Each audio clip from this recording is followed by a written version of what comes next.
এভারেস্টের উচ্চতা বাড়ছে, নেপথ্যে এক নদী। ইউনিভার্সিটি কলেজ লন্ডনের সাম্প্রতিক একটি সমীক্ষায় দেখা গেছে হিমালয় অঞ্চলের অরুণ নদী ও এর শাখা প্রশাখার প্রবাহে ভূত্বকের ক্ষয় হলেও মাউন্ট এভারেস্ট আরও 15 থেকে 50 মিটার পর্যন্ত উঁচু হতে পারে।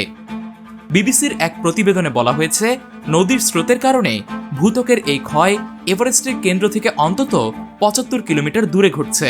আর ক্ষয়ের কারণেই বিশ্বের সর্বোচ্চ শৃঙ্গ প্রতি বছর প্রায় 2 মিলিমিটার উঁচু হচ্ছে। প্রশ্ন উঠতেই পারে, কোনো কিছু ক্ষয় কিভাবে ওই বস্তুটিকে আরো উঁচু করবে? এর ব্যাখ্যায় গবেষকরা এই ঘটনাটিকে একটি জাহাজের সঙ্গে তুলনা করেছেন।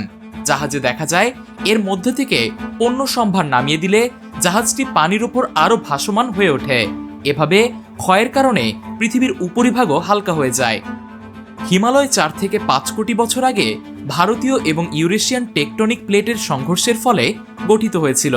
এই টেকটনিক কার্যকলাপ হিমালয়কে আরও উঁচু করায় অব্যাহত রেখেছে। ইউনিভার্সিটি কলেজ লন্ডনের গবেষকরা জোর দাবি করেছেন, অরুণ নদীও এই উত্থানে অবদান রাখে। নদীটি পাহাড়ের মধ্যে দিয়ে প্রবাহিত হওয়ার সঙ্গে সঙ্গে এটি নদীর তলকেও অনবরত ক্ষয় করে যাচ্ছে, যার ফলে পৃথিবীর আবরণের উপর চাপ কমছে এবং ভূত্বকে আরও ওপরের দিকে স্ফীত হতে সাহায্য করছে। সম্প্রতি নেচার জিওসায়েন্সে এই সমীক্ষাটি প্রকাশিত হয়েছে। এই সমীক্ষা অনুযায়ী শুধু এভারেস্টই নয়, এর প্রতিবেশী লোডসে এবং মাকালুর মতো অন্যান্য চূড়াও এই ঊর্ধ্বমুখী শক্তির কারণে দ্রুত আরও উঁচু হচ্ছে।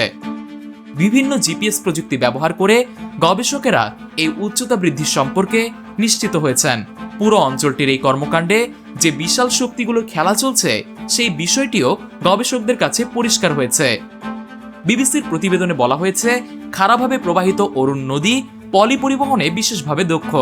89 বছর আগে তিব্বতে অন্য আরেকটি নদীর সঙ্গে মিশে গিয়ে এই নদীর ক্ষয় করার ক্ষমতা আরও বেড়ে গিয়েছিল।